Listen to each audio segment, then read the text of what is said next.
For a lot of folks, they're going to tell you their favorite 16-bit console is the Super Nintendo, and I can't fault you for that. If that's your favorite, by all means, you are picking a fantastic console. But for me, number one with a bullet is the Sega Genesis.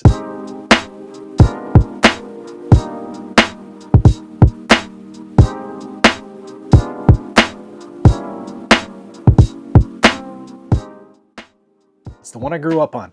I had them both, but the Genesis was the one I had to have. I was at a fever pitch to own it, and I think it's probably the best of the 16-bit consoles. Welcome to Square Pegs, folks. I'm Jay, glad you're here. Today I'm talking about what I feel are the 10 best Sega Genesis games of all time. Now, as a caveat, y'all need to know that when I talk about the 10 best, I don't mean the most technologically sound, the best games that everyone should own. These are just the ones that, for me, are the best, the ones that I get the most into, the ones that I love the most. And there's going to be some on here that you're going to look at and go, why is that there? And there's going to be some on here and go, well, yeah, that's obviously there. But these are my 10 favorites, not necessarily the 10 best, just my 10 favorites. We're going to start things off with what I feel is one of the best arcade ports on the Genesis, something that I really felt is where the console was the strongest, is with its arcade ports. And for me, Ghouls and Ghosts is right at the top.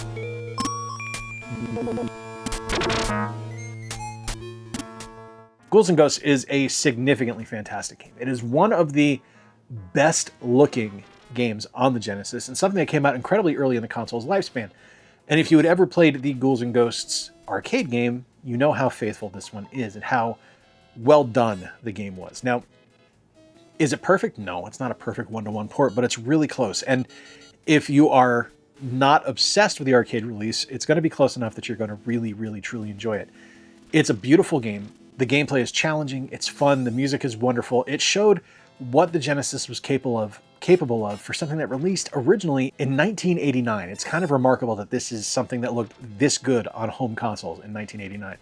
Amazing title, amazing port on the Genesis, and just something that, to me, is one of the stronger arcade ports on the system, and the fact that it came out that early is remarkable. Next up, one of my personal favorite beat-em-ups on the console, my actual favorite Ninja Turtles beat-em-up before we got to Shredder's Revenge. This is Teenage Mutant Ninja Turtles: The Hyperstone Heist.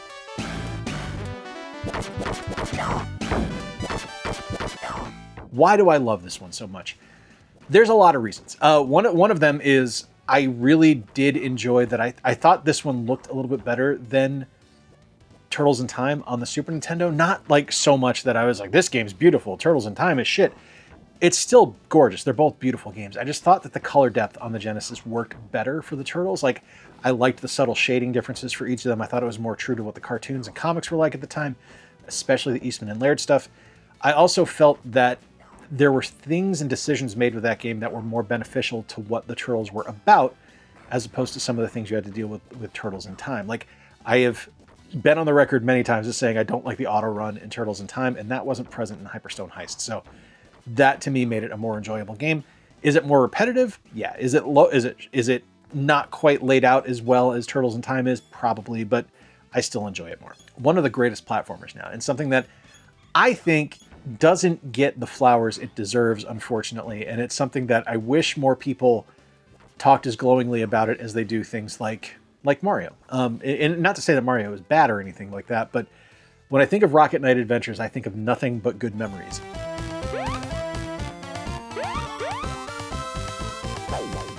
It was such an incredible game and something that really felt like it delivered on the promise of the speed that the Genesis was capable of. When we got games like Sonic the Hedgehog, we knew we were getting something fast. He was called Sonic, for Christ's sake, so we knew he was going to be quick. But with Rocket Knight, it was a little more not expected, I guess, even though Rocket is in the title. It was something where the gameplay just worked, and the speed in the game just felt natural and fluid and fun, and I can't say enough how excellent of a title it is, and it's something that just is fun.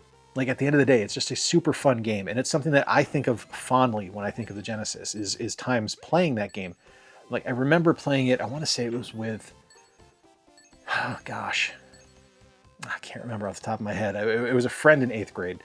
I had the Genesis, and so did he, and he brought it over one day, and I was just blown away by it, and still to this day, something I love.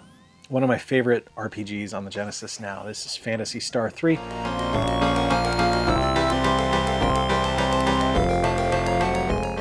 From a storied franchise, the Phantasy Star games are incredible.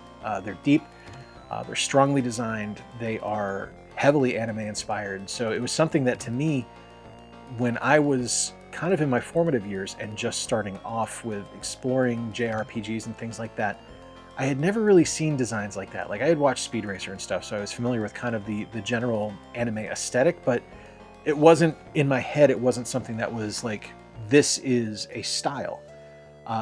And through Phantasy Star, it was something where I started to kind of recognize that expressive display of what anime was doing at the time. Like the eyes and things like that were something that was very signature to anime styles at the time, and I started to notice it in things like Silverhawks and cartoons like that. So it was something where I saw that there was this entire influence, and it kind of opened up that world to me a little bit. And it just so happened to be wrapped up in one of the greatest RPGs ever. A fantastic story, a space age story that was really cool, and just kind of the legacy there of what you're able to build in that game and kind of lay forth as you proceeded through the title was really impressive to me. It's still fantastic too. Like, it's still one of the best stories in video games ever told, and I think that's kind of remarkable when you stop and think about it, because the Genesis isn't really known for its RPGs, and Phantasy Star crushed it, man. Like, it was an incredible title. Low on the list, when I was lining these things up, I was really shocked with where this one ended up, because it is, if you ask me kind of off the top of my head, what's your favorite Genesis game, there's a chance this is going to come out, but no, it comes in at number 5. Yeah, number 5. That is Sonic the Hedgehog 2.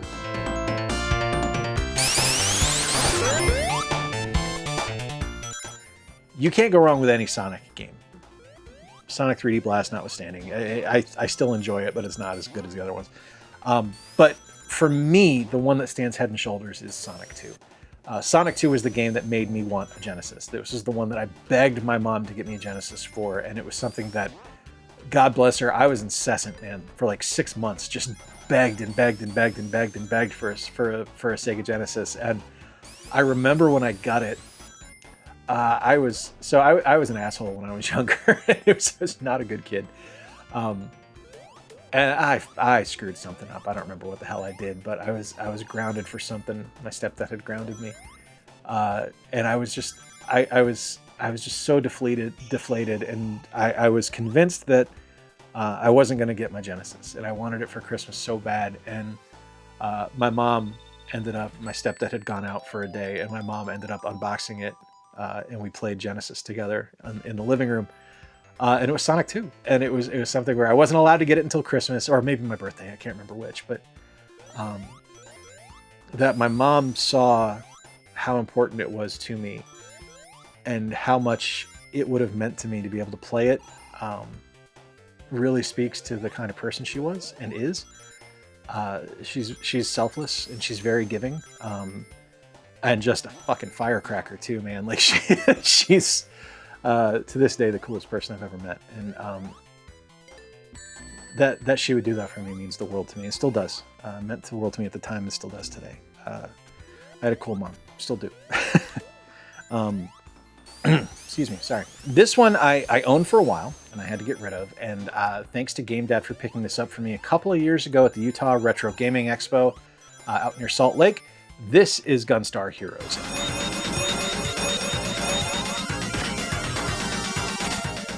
Gunstar Heroes is so good. It's like legitimately one of the greatest video games ever made. And if I were in a different mood, this might have been number 1. But as I'm setting it up right now, this is where it comes in. At the actual number 5. The other one was number 6. I might have 11 games on here. Math is hard. Anyway, it's so yeah, number 5, Gunstar Heroes. So if you're looking for a game that basically is the perfect description of the word kinetic, you have it there with Gunstar. It's fast-paced, it's frantic, it is challenging but not unforgiving, if that makes sense. It's something where you want to keep playing, and that is one of the biggest hallmarks of a great video game in my eyes, is that something that sets forth a challenge and slaps you in the face, but you want to keep going with it. You don't want to give up. You want to try to succeed, and that is the best compliment I can pay to Gunstar, is that it does that, and it does it perfectly well. It's an absolutely marvelous title, and something that I just love. And like, it's so good. It's such a strong game, and I wish that was a franchise that was like hugely spanning and we were still seeing entries in it today, but that one and the one we got on the GBA are the only two. That's kind of a shame. Okay, another RPG, and the last RPG on this list, actually. And this is... it's a tactical RPG. It's not a true RPG. It's not a JRPG or anything like that. Shining Force 2.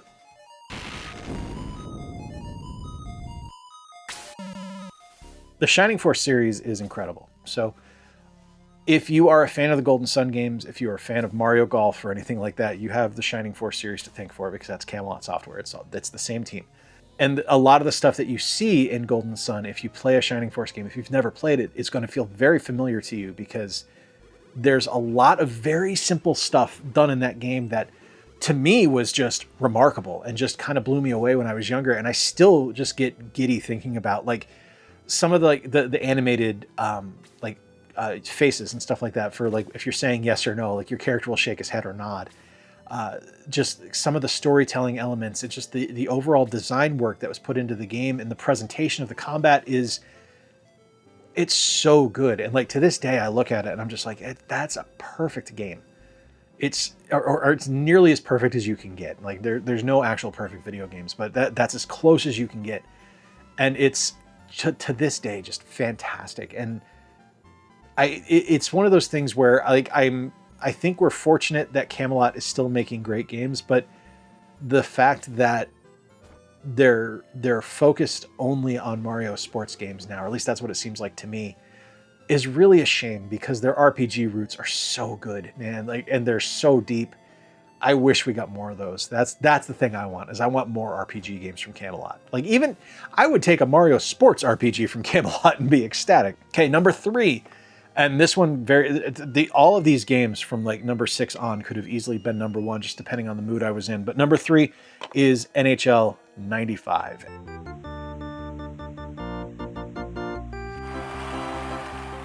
I've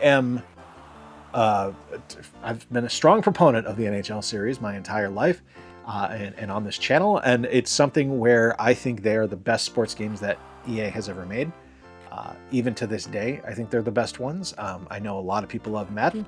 Can't fault you for that. A lot of people love Tiger or the PGA series. Can't fault you for that. But to me, the NHL series is the absolute best. The games are so easy to pick up and understand. The rules are well explained, or at least to the point where when you perform an action, you'll kind of figure out that maybe you shouldn't do that, or maybe you should. The gameplay is swift and fun. The different features in the game are really well done. The graphics are good. The music is good. The sound effects are good. It's fun. I love it. It is the gold standard of hockey video games, as far as I'm concerned, and one that I've literally pumped thousands of hours into in my life. And that's not an exaggeration or an overestimation. Like, legitimately thousands of hours in my life pumped into that game. Number 2, this could have easily been number 1, because this is, if you guys saw my 25 best beat 'em ups video from about a month ago, if you didn't, link on screen right now, and in the description and in the pinned comment, this is Streets of Rage 2.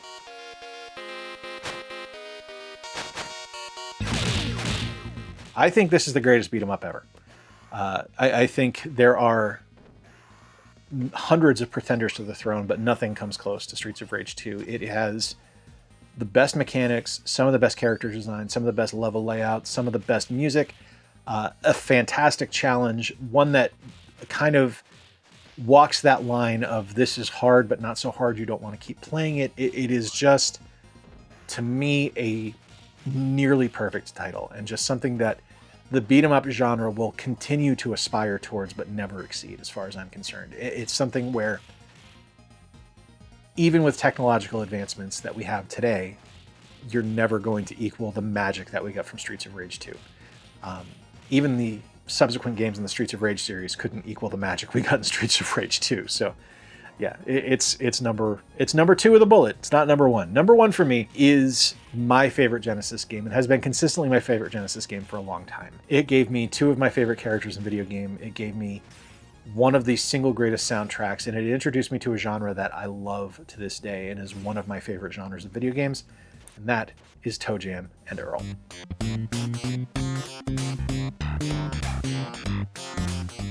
ToeJam and Earl's a roguelike. It is a game that changes every single time you play it. The goal remains the same. The layout changes every time you play. The levels are always different, or at least in a different order. You do have to assemble your ship. That is your ultimate goal. But the power-ups you get are going to be randomized. The order you receive them are going to be randomized. And the way that the game presents itself is randomized. And I think that is such a remarkable feat for a 16-bit title from 1990. Yes, Rogue came out before that, but Rogue was also done on a PC, which you had more processing power and more ability to do things like that on. But ToeJam and Earl, to take something that was a ridiculous concept, like two aliens crash land on Earth, their entire goal is to put their spaceship back together, to be funky enough to get back to Funkatron and go home. For that to be not only ridiculous enough that it was compelling, but executed well enough that I wanted to keep coming back repeatedly. It wasn't just I beat it once and I was done thing. Because of that randomization and because of the way that the game was laid out and created and delivered, it was something that I could play dozens upon dozens upon dozens of times and never have the same experience twice. I cannot overstate how much I love ToeJam and Earl. It is my favorite video game soundtrack ever. The music in the game is unbelievable, absolutely spectacular. It is the characters of ToeJam and Earl and all of the villains are memorable and entertaining and hilarious. It does not take itself seriously, but by not taking itself too seriously, it allows itself the freedom to be silly. And that silliness led us to something that was ridiculously memorable and unbelievably well executed. I love that game.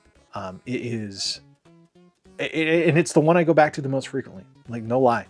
As much as I love NHL, I think ToeJam and Earl, well, okay, not counting NHL. NHL is the one I go back to the most frequently. That's the one I've played the most of my life. But the one that isn't a sports title that I go back to the most frequently is ToeJam and Earl. Because it's just, in my eyes, the best. It absolutely is. And it's a perfect representation of what the Genesis could do. That's my list. It's not the right list for you, but it is the right list for me. So I want to know from you now in the comments. Please let me know, what are your 10 best Sega Genesis games? Tons of stuff I didn't include on here. No Lightning Force, no Herzog Zwei, no Gain Ground, stuff like that. Some classic Genesis games that just did not quite make my cut. It was a really tough thing for me to trim. Like I said, the Genesis is my favorite 16-bit console. So cutting out games that I love was very hard, but this to me is my top 10 or 11. 1, 5, 6, 7, 8. Okay, I think it's 10. Maybe it's 10. I don't know. 10 or 11, whatever it is. Math is hard. Let me know in the comments below your 10. I would love to hear from you. If you enjoyed today's video, give it a thumbs up. If you really enjoyed it, consider subscribing. I'd love to have you stick around. Until next time, folks, I've been Jay. Appreciate you spending some time with me. Remember to play more games and stay square. I'll talk to you all soon.